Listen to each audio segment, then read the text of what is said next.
kembali bertarung di babak ini untuk menentukan siapa tim yang akan pergi ke turnamen internasional. Namun walaupun Muntun sudah memberikan wadah khusus untuk negara Cina yang penawarannya tidak buruk, Titan Esports Club masih enggan untuk membangun divisi Mobile Legends di tanah operasionalnya. Hal tersebut menciptakan skenario menarik karena jika kalian melihat daftar tim yang bermain di Cina Master, di sana kita tidak menemukan adanya nama organisasi besar yang signifikan. Padahal Titan Esports Club bisa saja menjadi satu organisasi lokal yang ikut meramaikannya. Keputusan untuk membuat divisi game ini di luar Cina adalah hal yang agak lain. Dan lebih gilanya lagi, organisasi ini tidak hanya sekedar membuat satu atau dua tim saja. Nope, pada saat video ini dibuat, tercatat mereka punya 4 tim Mobile Legends sekaligus. Pertama, mereka mengumumkan ekspansinya ke tanah Amerika Selatan dengan mengakuisisi roster dari Influence Rage pada akhir bulan April kemarin. Skuad ini bermain langsung di level tertinggi karena mendapatkan direct invite untuk bermain di MCT Amerika South. Skuad ini diisi oleh para pemain yang cukup berpengalaman seperti Orochi, Yotun, dan lainnya. Hasil pertama mereka di MCT Amerika memang masih jauh dari harapan karena mereka harus puas finish jauh di klasemen akhir belasan. Tidak lama kemudian, organisasi yang sama membentuk divisi Mobile Legends wanita di negara Brazil. Pada tanggal 30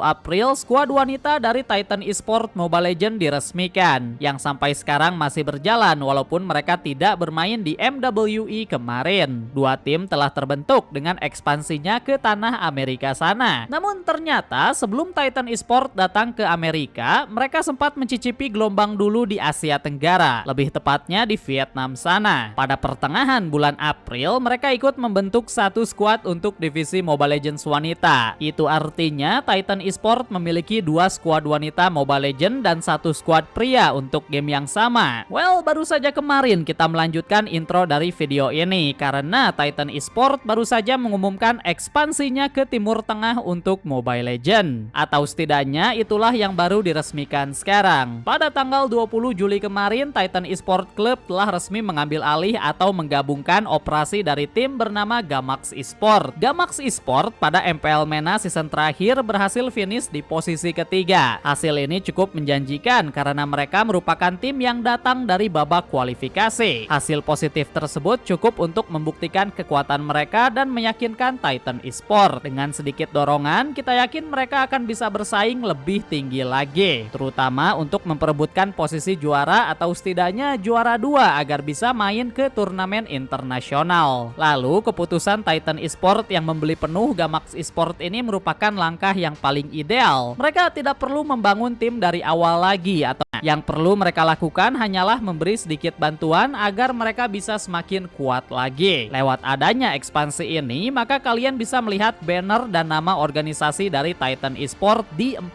lokasi. Ada 1 tim dari MPL MENA, 1 tim dari MCT Amerika, dan 2 skuad wanita yang bermain di LATAM serta SEA. Melihat alasan kenapa organisasi ini memilih untuk keluar dari Cina, mungkin jawabannya sudah cukup simpel. Potensi dan perkembangan Mobile Legends di luar Cina terbukti jauh lebih menggiurkan dan terjamin daripada ranah lokal. Melihat peluang dan peran tim yang mereka punya, Titan Esports bisa membangun presence-nya di ranah esports Mobile Legends secara global lagi. Dengan mengambil Amerika dan Timur Tengah seakan meningkatkan lagi kesempatan mereka bermain di turnamen internasional. Namun tentu saja lewat semua langkah yang mereka ambil ini, tidak menutup kemungkinan kalau suatu saat nanti Titan Esports juga akan lebih aktif bermain di pasar domestik Mobile Legends, yang untuk sekarang mereka memutuskan untuk lebih global. Ditambah dengan dorongan dari IWC yang jadi faktor besar, karena Titan Esports tidak perlu takut akan kekurangan dana, mengingat adanya suntikan dari program klub tersebut. Secara keseluruhan, Titan Esports Club sendiri memang telah menjadi salah satu nama baru yang sedang mendaki industri esports. Walaupun datang dari Cina yang biasanya fokus ke pasar domestik, mereka berani untuk keluar dan mencari potensi di pasar global seperti Mobile Legends ini. Sebenarnya divisi mereka yang lain juga tidak kalah diverse, dengan contoh seperti divisi Apex Legends di Asia Pasifik, Honor of King di Filipina, dan ada Garena Free Fire di Asia. Sebuah anomali karena kita menemukan satu organisasi e-sport asal Cina yang sangat serius terjun ke ranah Mobile Legends, tapi dibuat secara global, tidak fokus ke pasar domestiknya. Satu strategi strategi yang patut diikuti perkembangan kedepannya seperti apa.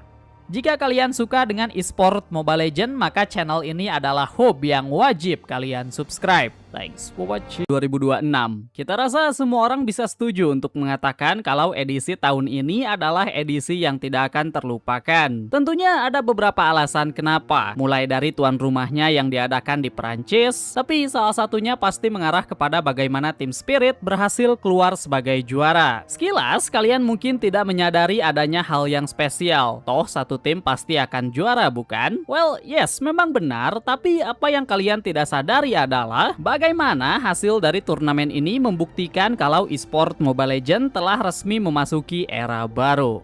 Ada satu istilah yang selalu digunakan oleh komunitas e-sport ketika melihat ranah kompetitif dari Mobile Legends. Juaranya yang sudah bisa ditebak. Satu istilah yang 100% benar adanya. Dan to be fair, istilah ini tidak hanya berlaku kepada e-sport Mobile Legends, tapi dunia kompetitif secara keseluruhan. Jangan terlalu jauh, League of Legends milik Riot pun punya masalah yang sama, di mana juara dari turnamen internasional mereka selalu saja datang dari Cina atau Korea Selatan. Bahkan keluar dari e-sport dan pindah ke olahraga tradisional kemarin, Piala Dunia sekalipun sudah bisa kalian kerucutkan untuk beberapa negara saja yang bisa memenangkannya. Selama hampir satu dekade, e-sport Mobile Legends selalu dipandang seperti itu. MPL Indonesia dan Filipina tanpa perlu diragukan lagi telah menjadi dua negara terkuat, sekaligus dicap kontender juara sebelum turnamennya dimulai. Malaysia adalah negara ketiga yang membuntuti, tapi dari Malaysia saja perbandingannya ke Indonesia dan Filipina masih terbilang cukup jauh. Itulah kenapa ketika Selangor Red Giants juara MSC 2024, komunitas sudah melihatnya sebagai anomali. Sekarang pada edisi tahun 2026, semua ekspektasi, prediksi, dan istilah tadi berhasil dipecahkan karena tim yang keluar sebagai juara datang dari region yang bisa dibilang cukup sunyi. Tidak pernah terpikirkan kalau suatu hari nanti kita akan melihat tim dari region CIS berhasil membawa pulang trofi MSC. Team Spirit, tim berlogo naga tersebut baru saja mengalahkan yang Grand Final dengan hasil yang sangat sengit. Membutuhkan 7 game sekaligus untuk pertandingan Grand Final berlangsung, tapi hasil akhir membuktikan Kid Bomba dan kawan-kawan layak untuk membawa pulang trofi Lunox ini. Kalian mungkin bisa menyebutnya sebagai hoki, flag, atau apapun itu. Tapi faktanya mengatakan kalau e-sport Mobile Legends baru saja mencatatkan tim Eropa pertama yang berhasil juara turnamen tier 1. Saking langkanya kejadian ini, apa yang diraih oleh Team Spirit merupakan rekor bukan hanya dalam e-sport Mobile Legends saja, tapi e-sport mobile secara keseluruhan. Sebelum Team Spirit, belum ada tim asal Eropa yang berhasil menjuarai turnamen tier 1.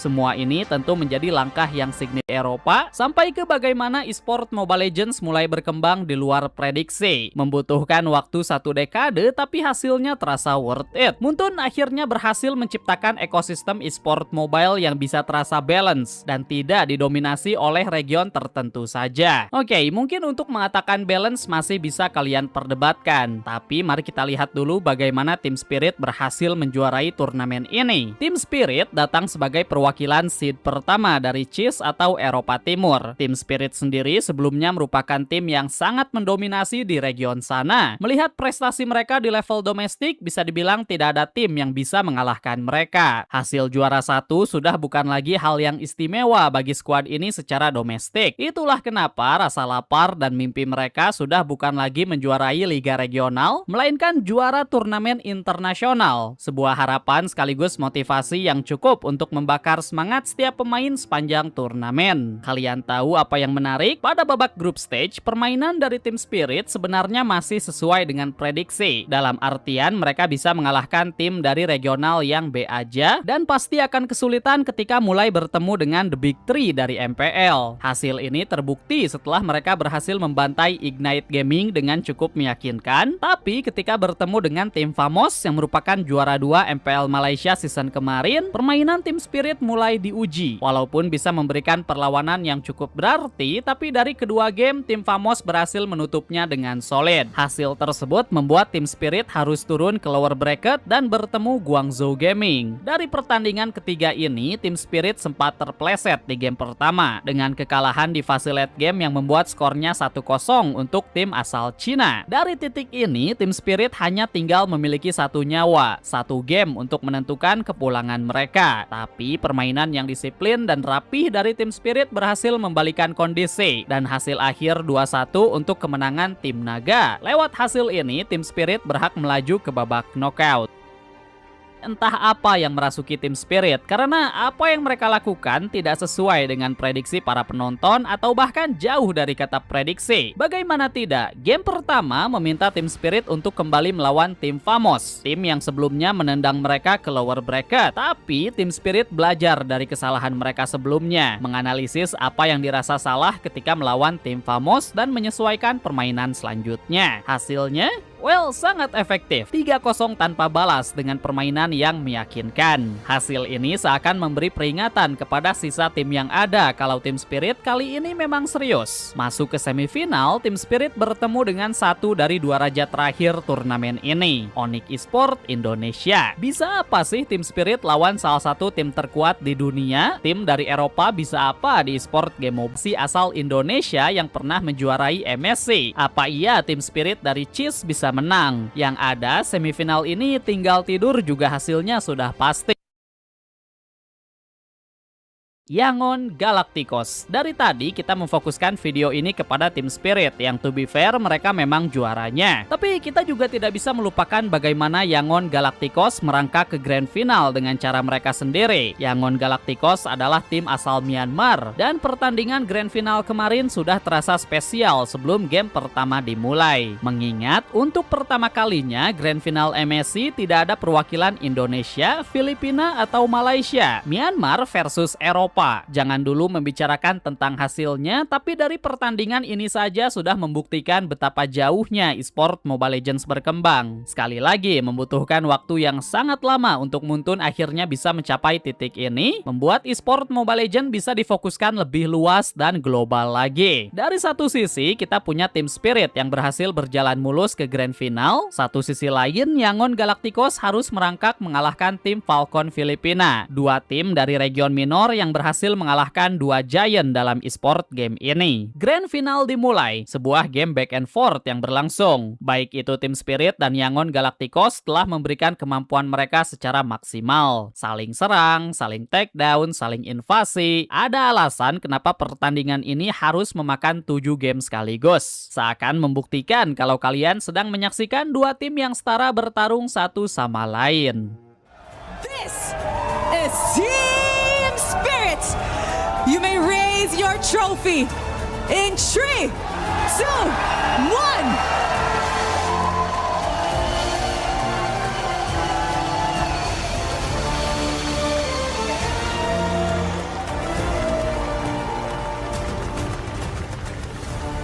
Team Spirit telah membuktikan kalau usaha mereka selama bertahun-tahun bisa berbuah manis. Bukan hanya untuk organisasinya, tapi untuk esport Mobile Legends secara keseluruhan. Kita rasa hasil ini seharusnya bisa membuka mata Muntun kalau mereka bisa membuat region kecil naik dan memberikan tahta yang setara dengan mereka region yang sudah duluan masuk ke esport Mobile Legends. Cukup ironis mungkin setelah melihat Team Spirit keluar sebagai juara, tapi melihat Liga MCC selaku asal tim ini yang sekarang sedang kesulitan. Season terakhir ada banyak organisasi asal Cheese yang membubarkan divisi Mobile Legends mereka. Jadi kita rasa Muntun seharusnya melihat hasil ini sebagai wake up call. Kalau region seperti ini butuh dukungan yang lebih signifikan. Jika tim asal Eropa saja yang sebelumnya sangat asing terhadap esport mobile bisa keluar sebagai juara MSC, maka apa yang membuat region kecil lain tidak bisa melakukan hal sama? Selagi ada wadah, dukungan yang bagus, satu ekosistem esport selalu bisa tumbuh dan membuahkan hasil manis. So, sebagai penutup video ini, mari kita ucapkan kepada kalian selamat datang di era baru esport Mobile Legends. Jika